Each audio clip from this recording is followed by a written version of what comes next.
If you're part of the minority of players in WoW who roleplays, you might have occasionally found yourself stuck on finding the correct weapon to match your character. Oftentimes, a weapon can be a foundational point in how to identify someone's character traits in the roleplay community, so it can be important to ensure yours stands out and are the correct choices. In this video, we're going to be going over the top 10 weapons you could look out for when creating a roleplay character, and why they could be a solid fit for you.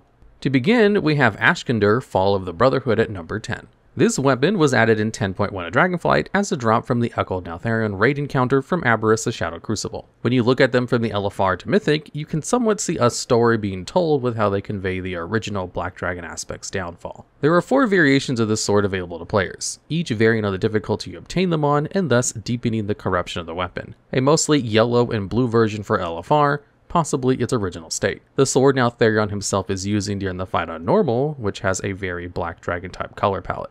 Heroic leans much more into the Shadow Flame aspect that took over the Aberrus raid, somewhat signifying its increase in power due to the higher difficulty needed to learn this appearance. And finally, a much darker and purple variation of this massive blade, likely corrupted wholly by the Void now for Mythic. Now, the truth is, this is just speculative lore regarding the weapon.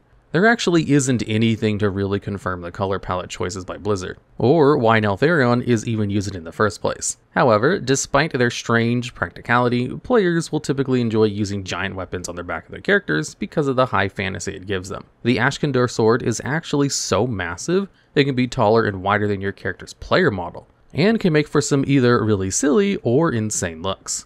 But insane is the name of the game here, and the Mythic variation is a good weapon to seek out for your Void corrupted roleplay needs. Playing as an Eldritch Knight serving the Old Gods, this totally normal, not corrupted blade is the pick for you. It also must be stated this weapon is actually part of a lineage in weapons just like it. Its original counterpart to drop from the eldest son of Neltharion, Nefarian, in the form of Ashkandur, Greatsword of the Brotherhood in Blackwing Lair. This weapon has a slight bit of confirmed lore to it, but it's also very limited. It's just a very sharp sword made of thorium ore, and that's kind of it. It made a return via the reclaimed Ashkandur Greatsword of the Brotherhood, which probably rivals for one of the longest sword names in WoW nowadays. We aren't completely sure what the Brotherhood in question is supposed to be, and why the Black Dragons are using them of all things. However, Ashkandur is named the Fall of the Brotherhood, so perhaps it's meant to signify the Black Dragon as a brotherhood, since Neltharion was the cause of its fall. It also appears in the Cursed Blade card art of Hearthstone, where equipping it will double all damage dealt to you. So it seems to be a sword that one must wield with care. It's a great fit for evokers surprisingly, as they can actually use two-handed swords. It's just, this is a strength weapon, so it's a bit tougher to get a transmog on a ranged caster. Regardless, the very weapon of the Black Dragon aspect is here at number 10.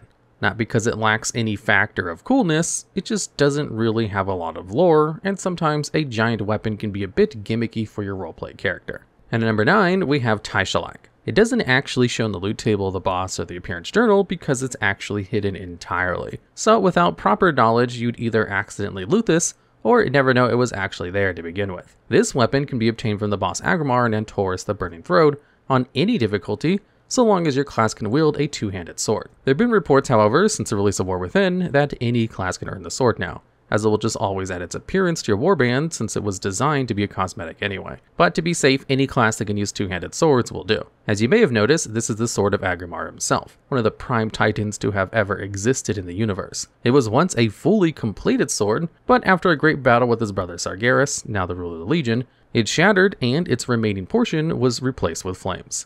This means that when transmogging it, you technically are wielding the very sword of Agrimar himself. While most people won't actually canonically do this with their character, and it's advised not to, the general look of the sword is still something to strive for. It definitely vibes the most with characters leading into the architecture of the Titans, or just wielding flame-based spells. You can't really go wrong with the concept of a sword made of fire, especially in WoW where the fantasy can either be really low or borderline science fiction at times. Although because of the lore implications with this item, it's pretty difficult to get across that you aren't actually using Agrimar's weapon at times, so it's just at number 9. And at number 8, we have the Infinite Hand. Added in patch 10.1.5 of Dragonflight, this large mace serves as a direct counterpart to the Silver Hand artifact weapon Holy Paladins received in Legion. It would drop from Tyr, the Infinite Keeper, in the Dawn of the Infinite Dungeon, on either heroic or mythic difficulty, its appearance being the same for both. The original weapon of the Silver Hand was Tyr's own mace he had used prior to his defeat thousands of years ago. Now in the dungeon, the timelines have been shifted and Morazan has risen, creating a land where Tyr had joined the infinite Dragonflight. So when you fight him, this isn't actually Tyr technically. Once the timeline is corrected and the revival of Morazan is averted, the Infinite Keeper version of Tyr ceases to exist. You can still snag his hammer, of course, and carry it on your bonking needs. It even has a cool distortion effect when swinging it or just moving in general that shows its somewhat instability, mostly signified by the cracks made in the hammer. This two-handed mace relatively serves its purpose in roleplayers who wish to have a character be part of the infinite Dragonflight, which can somewhat be replicated now without breaking lore thanks to the events of Eternus. You also may want an alternate timeline version of your character and find that this mace is a good fit for your evil counterpart maybe. It's also generally pretty low fantasy, filling the criteria a weapon needs. Not overly complex design, and just does what it's meant to do and smash things. But the theme of infinites can be pretty hit or miss, so it's just at number 8 for now. And at number 7, we have Rae'shalare, Death's Whisper. This legendary bow drops from Sylvanas Windrunner encounter in the Sanctum of Domination raid on any difficulty. It is thought the drop chance increases with difficulty setting, but there's nothing to really confirm or deny this. As the second legendary bow in the game, the Bow of Sylvanas had some big shoes to fill, as its predecessor Thoradel the Star's Fury. Or maybe not, depending on who you're asking. This weapon is unmistakably the Bow of Sylvanas herself, or at least is a variation of it upon her partnership with the Jailer. This means the weapon is a perfect fit for those Sylvanas loyalists out there, whether they're small or few nowadays. Even if that is not your go-to bow, it is an obvious choice for fans of the Dark Ranger aesthetic that was birthed by Sylvanas in the first place. Elves, primarily the Quel'Dorai, who've been risen to undeath forcibly by the Scourge. Now, with their free will and minds intact, they continue to serve the ideals they once had in life, just with a lot more edge. It's even got a matching quiver for the same encounter, the Dark Ranger's Quiver, which is one of the very rare times in WoW where Blizzard actually adds a quiver appearance for hunters to use in transmogs. They also had an entire hero talent tree dedicated to them shared with Beastmaster and Marksmanship hunters. So it's pretty easy to say that the Dark Ranger is a very famous variation of hunters since the Warcraft 3 days, and this bow does a great job at letting you complete that look. And at number 6, we have Anu-Azshara, Staff of the Eternal. Added in patch 8.2 of Battle for Azeroth, this staff drops from the final raid encounter of the Eternal Palace raid, Queen Azshara. As the Queen of the Naga and once the highborn people of the Night Elves, Azshara ruled the Empire for thousands of years. She was beloved by all of her people and was literally so beautiful to them that the Quel'Dorai would sometimes cry tears of joy from being in her presence. Such a lifestyle of Azshara gave her a massive ego boost, and who wouldn't get that really? She was also one of the most powerful sorcerers Azeroth had ever seen for her time, so it's not like she only had good looks going for her. With all that bluster, Azshara and all her people thought they were the superior species in all of Azeroth. This gave forth to the highborn people of the Night Elves, an upper classes sect of the Night Elf Empire. You can see the aesthetics and themes of this royal class directly reflected in the Eternal Palace raid, as the Naga might not be Night Elves like before, but they still were born as Quel'Dorai, just transformed into fish creatures. So creations like the Eternal Palace and a lot of the other landmarks in Nazjatar Zone were built with the highborn theme in mind. Now, this staff is specifically wielded by Azshara herself during the encounter you face off with her. While she is a large, potentially hideous Naga creature, she continues to hold herself above others like she had as a Night Elf. This staff is a tool for anyone who wishes to demonstrate a similar ire on their character they're playing of potential noble birth. It comes with 4 different colorations, each varying based on the difficulty. Even as a non-Nightborn elf character, this staff holds a certain prestige and elegance to it that not many weapons can really match for this fancy type transmog. So it's nice to consider. And at number 5, we have Deathbinder staff.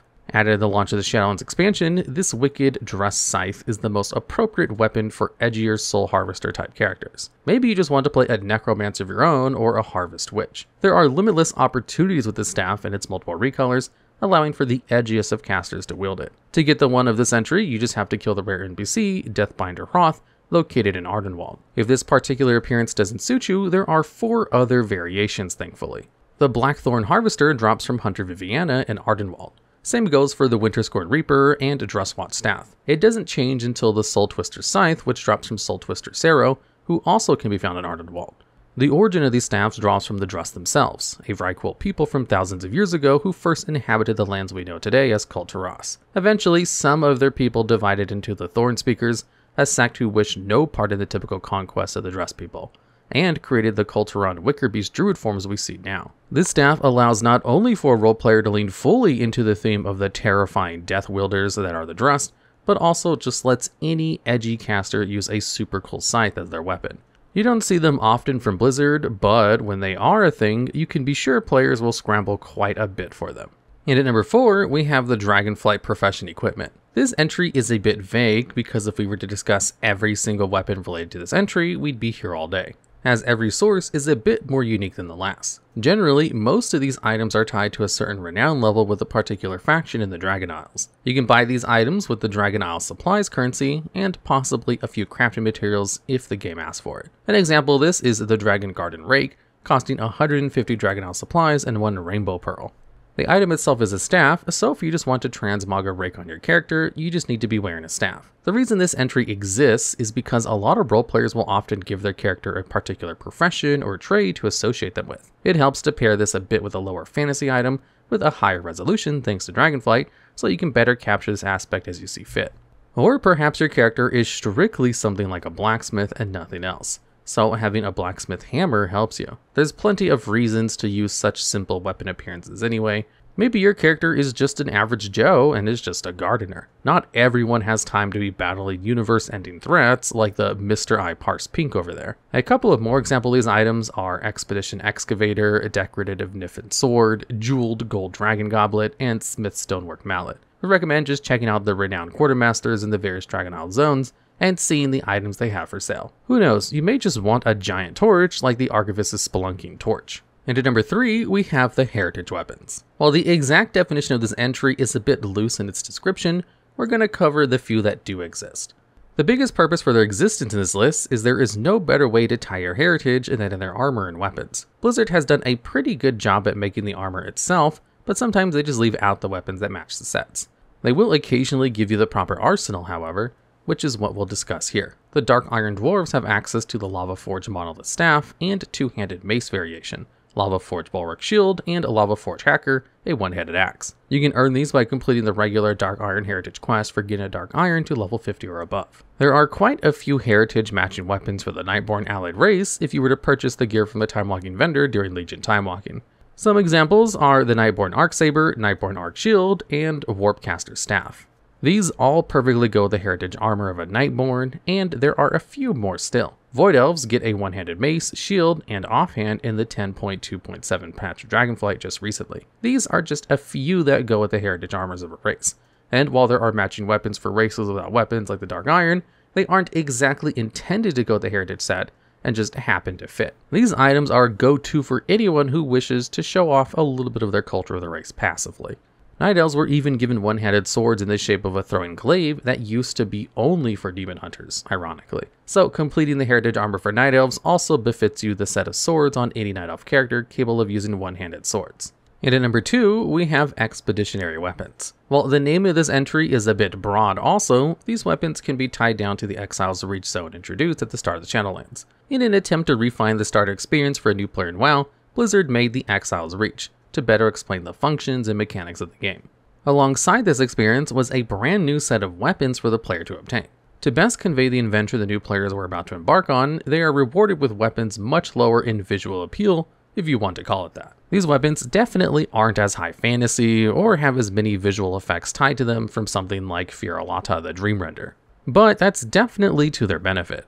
Not every weapon needs to be this grandiose giant thing that looks like it's going to weigh 200 pounds. Sometimes you just want to go with the lower fantasy look for your character, and these weapons are a good place to start. Not every character needs someone slaying dragons all the time, and it's good to have someone that just has a very nice basic sword or axe in hand. You can usually find these weapons named Expeditionary, and then the type of weapon you're looking for. Plus, if you didn't play a class capable of using every weapon, you can just go buy the ones you're still missing. For Horde, you will need to locate the Provisioner Jinhaken BC in the Valley of Honor in Orgrimmar. For Alliance, it's Quartermaster Richter in Old Town in Stormwind. These items aren't even a single gold apiece, and are definitely worth picking up for a more casual character in your roleplay adventures.